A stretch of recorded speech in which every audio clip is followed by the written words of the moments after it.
कोई भी सपना साकार करने के लिए सबसे जरूरी है सही कोच का होना। चुनिए लाइफ एक्स करियर्स को और करें अपने IMU सेट का सपना साकार। Download the app now. नमस्कार दोस्तों, मैं हूं शोभित और आज के वीडियो में हम बात करने वाले हैं दो चीज़ों पे। पहली बात, IMI का फॉर्म कैसे फिल किया जाएगा, और दूसरी बात यहाँ पे कौन सी कंपनीज आती हैं और उनका क्राइटेरिया क्या है, कौन सी मोस्ट इंपॉर्टेंट कंपनीज हैं और उनका क्या क्राइटेरिया है। इन दो चीज़ों पे बात करने वाले हैं।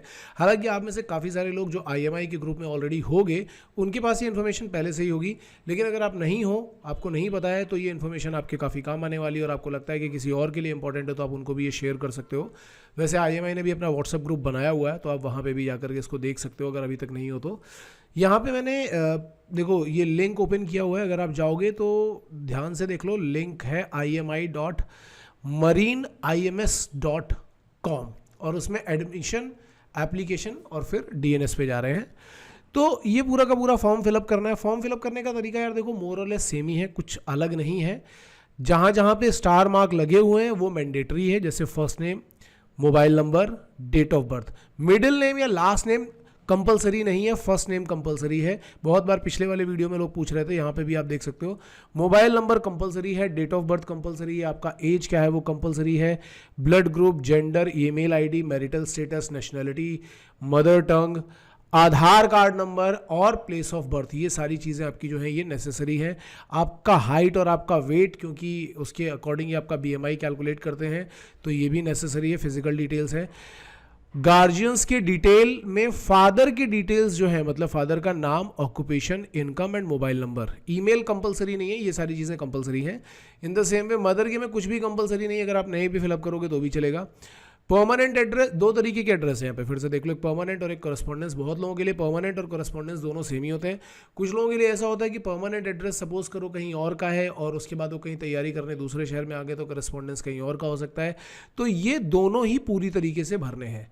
मतलब आपका हाउस नंबर क्या है, पोस्ट ऑफिस क्या है, सिटी कौन सा है, डिस्ट्रिक्ट कौन सा है, पिन कोड, स्टेट, कंट्री, सब कुछ भरना है पूरी तरीके से। ठीक है, अब मैं इसको फिल करके नहीं बता रहा हूँ क्योंकि मैं ऑलरेडी कई सारे फॉर्म फिल करके आपको बता चुका हूँ। पासपोर्ट डिटेल यहाँ पे कंपलसरी नहीं है, लेकिन बार बार मैं बोल रहा हूँ कि पासपोर्ट आप सभी लोगों के पास में होना चाहिए। अगर अभी तक अप्लाई नहीं किया तो अप्लाई कर दो और एप्लीकेशन नंबर तो कम से कम लेकर के रखो, क्योंकि बहुत बार क्या होता है कि पासपोर्ट नहीं होने की वजह से आपकी अगस्त की स्पॉन्सरशिप फरवरी के लिए टाल दी जाती है या फरवरी के अगस्त के लिए, और कई बार ऐसा भी होता है कि अगर आपकी IMU रैंक नहीं आ पाई तो ये लटक जाता है। इसलिए इसके ऊपर बहुत ध्यान रखो, पासपोर्ट डिटेल्स आपके पास में होनी चाहिए। Then we are coming to academic qualifications.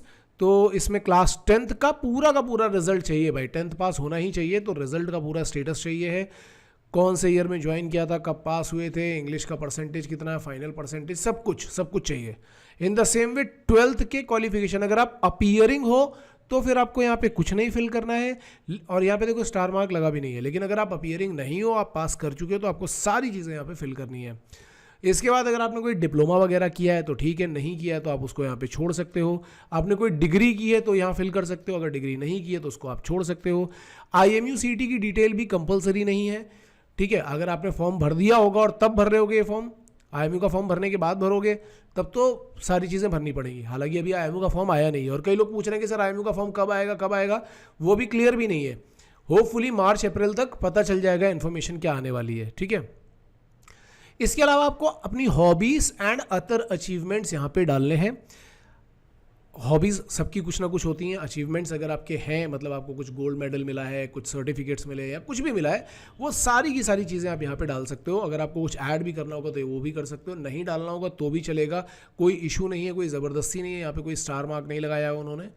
Other details में I intend to meet the expenses of course, मतलब कोर्स का खर्चा मैं कैसे उठाने वाला हूं, तो यहाँ पे आप देख सकते हो बैंक लोन है, रिलेटिव रिसोर्सेज हैं, अदर हैं, वो सारी चीज़ें आपको फिल करनी है।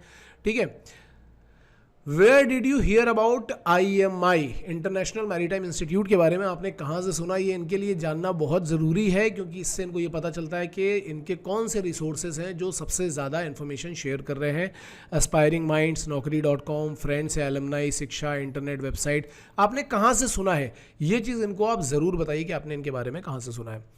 रेफरेंस, अगर आपका कोई रेफरेंस पर्सन है, कोई पर्सन ऐसा है जो ऑलरेडी मर्चेंट नेवी में है, किसी अच्छी पोस्ट पे काम कर रहा है या काम भी कर रहा है, जो भी कर रहा है, आप मतलब अच्छी पोस्ट पे नहीं, सपोज करो कि वो मर्चेंट नेवी में ही काम कर रहा है, एवी हो सकता है या बोसन हो सकता है या थर्ड ऑफिसर, सेकंड ऑफिसर या चीफ जो भी है, या इंजीनियर, जो भी आपको यहाँ पे उसके बारे में लिखना है, ठीक है। उनकी कंपनी का नाम, डेजिग्नेशन, नेम ऑफ पर्सन। बहुत लोग बोलते हैं कि सर इसका क्या फ़ायदा होता है। देखो इसका फ़ायदा ये होता है कि अगर आपका कोई क्लोज रिलेटिव है जो मर्चेंट नेवी में ही है, तो उससे एक सबसे बड़ा फ़ायदा ये होता है कि जब कोई इंटरव्यू लेने आएगा तो उसको ये आइडिया हो जाएगा कि हाँ भाई इसका भाई मर्चेंट नेवी में है, मतलब वो अपने एक्सपीरियंसेस इसके साथ में शेयर करता होगा और इसको मर्चेंट नेवी की फील्ड के बारे में थोड़ा बहुत पहले से ही पता होगा। तो वो आपसे उस तरीके के क्वेश्चंस पूछेंगे। कैसे क्वेश्चन पूछ सकते हैं कि मर्चेंट नेवी में जो शिप है किस किस तरीके के शिप हो सकते हैं, उनके अलग अलग पार्ट्स के नाम बताओ, और उससे रिलेटेड क्वेश्चन, रोलिंग पिचिंग क्या होती है, ये सारी चीज़ें आपसे पूछी जा सकती हैं। तो आपको इंटरव्यू के कुछ क्वेश्चन पहले से ही प्रिपेयर करके जाने पड़ेंगे और ये आपके लिए एक बहुत बड़ा पॉजिटिव पॉइंट होगा, प्लस पॉइंट होगा, क्योंकि अगर आप रेफरेंस का नाम डालते हो और आप ये सारे क्वेश्चन आंसर करते हो तो उनको लगेगा कि ये इंसान काफ़ी इंटरेस्टेड है मर्चेंट नेवी में, पहले से ही इन्फॉर्मेशन लेकर के आया है। आई होप आप इस पॉइंट को समझ पा रहे होगे। अब यहाँ पे आपको एक अपलोड करना है फोटो, और फोटो अपलोड करने के बाद आपको इसको सबमिट कर देना है। 2000 रुपये का अमाउंट है। जब आप इसको सबमिट करोगे तो अमाउंट पे करने के लिए भी आ जाएगा। तो फॉर्म बड़ा सिंपल था, आप सभी लोगों को समझ में आ गया होगा कि कैसे फॉर्म फिल किया जाता है। इसके अलावा IMI में कौन सी कंपनी आ रही है, अगर रिसेंटली देखा जाए तो 2 कंपनीज हैं जो बहुत ही ज़्यादा इंपॉर्टेंट रोल प्ले कर रही हैं। एक है MSC और दूसरी है फ्लीट मैनेजमेंट। MSC यहाँ से 80 स्टूडेंट्स को सीट देती है, MSC की 80 सीट्स हैं, और फ्लीट मैनेजमेंट 40 स्टूडेंट्स को, मतलब टोटल 120 सीट्स तो इन्हीं दोनों कंपनीज ने ले ली है। उसके अलावा यहाँ पे MMSI भी आती है, और भी कंपनीज आ सकती हैं, लेकिन फिलहाल अभी यही 2 कंपनीज हैं जो बहुत ज़्यादा इंपॉर्टेंट चल रही हैं। और इन दोनों के क्राइटेरिया पे भी बात कर लेते हैं कि इन दोनों का क्राइटेरिया क्या है। तो देखो यहाँ पे क्या है, फ्लीट मैनेजमेंट का मैंने वैसे अभी कुछ दिन पहले ही वीडियो बनाया था, मोर और लेस वही है। अच्छा, इन्होंने इस बार देखो FML ने एक्सपेक्टेड सीट 80 डाला है, एक्सपेक्टेड मतलब वो 80 स्टूडेंट्स को भी दे सकते हैं।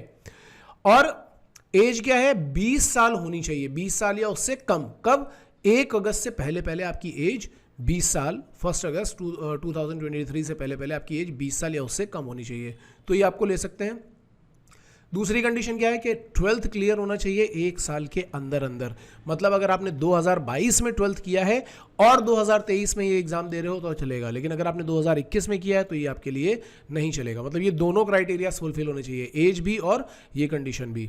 इसके बाद तीसरी कंडीशन क्या है कि PCM में एटलीस्ट 70% मार्क्स होने चाहिए, इंग्लिश में 70% मार्क्स होने चाहिए। हाइट आपका मिनिमम, ये लोग देखो कितना स्पेसिफिकली बता रहे हैं कि मिनिमम हाइट, बहुत लोग तो नहीं बताते हैं, ये लोग बता रहे हैं मिनिमम 160 सेंटीमीटर्स, चाहे लड़की हो या लड़का, सबके लिए इन्होंने बोल दिया। BMI जो है वो 25 से ज़्यादा नहीं होना चाहिए। तो अगर आपका BMI 25 से ज़्यादा है, वर्कआउट करना स्टार्ट करो और डाइट प्लान के ऊपर काम करना शुरू करो। स्पीच डिफॉर्मिटी नहीं होनी चाहिए, कोई भी बोलने में कोई परेशानी नहीं होनी चाहिए। आई साइट 6/6 होनी चाहिए और कलर ब्लाइंडनेस बिल्कुल भी नहीं होनी चाहिए। कलर ब्लाइंडनेस के बड़े ही सिंपल टेस्ट होते हैं। अगर आप लोगों को कलर ब्लाइंडनेस चेक करना होगा तो आप हमारे सेंटर पे भी आकर के कलर ब्लाइंडनेस चेक कर सकते हो, और ये प्रॉब्लम बिल्कुल भी नहीं होनी चाहिए।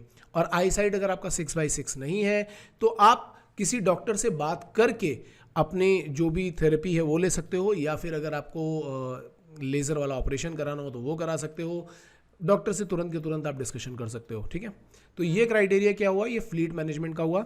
MSC का क्राइटेरिया भी देख लेते हैं। MSC का क्या क्राइटेरिया है, तो MSC का क्राइटेरिया ये है कि एवरेज PCM जो है 12th, सॉरी MSC का क्राइटेरिया मैं गलत पढ़ रहा हूँ, ये है MSC का क्राइटेरिया, ये है एवरेज PCM जो है वो 65% होना चाहिए MSC के लिए, ठीक है।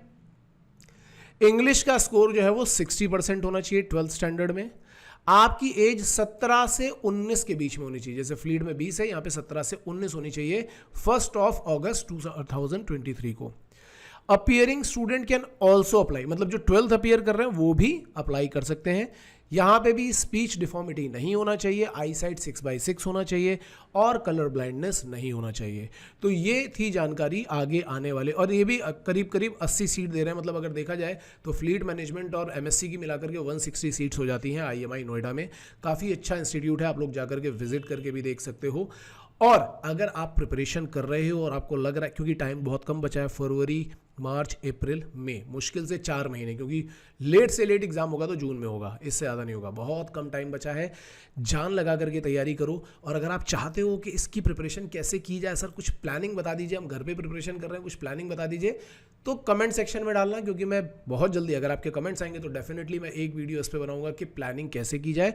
और एक प्लानर हम आपको फ्री में दे देंगे, ताकि आप उस प्लानर को यूज़ करके अपनी स्टडी प्लान कर सकते हो। और जो बच्चे यहाँ पे आकर के प्रिपरेशन करना चाहते हो, फटाफट ज्वाइन कर लो यार। नंबर हमने ऑलरेडी दे रखा है, उस नंबर पे कॉल करो, व्हाट्सअप करो। अगर आपको लग रहा है कि आपको क्लासेस की ज़रूरत है और आप अपना आगे वाला 1 साल बचाना चाहते हो, क्योंकि कई बार ऐसा होता है कि बच्चों को स्पॉन्सरशिप मिल जाती है, IMUCT नहीं क्लियर हो पाता, बहुत सारे बच्चे ऐसे हैं।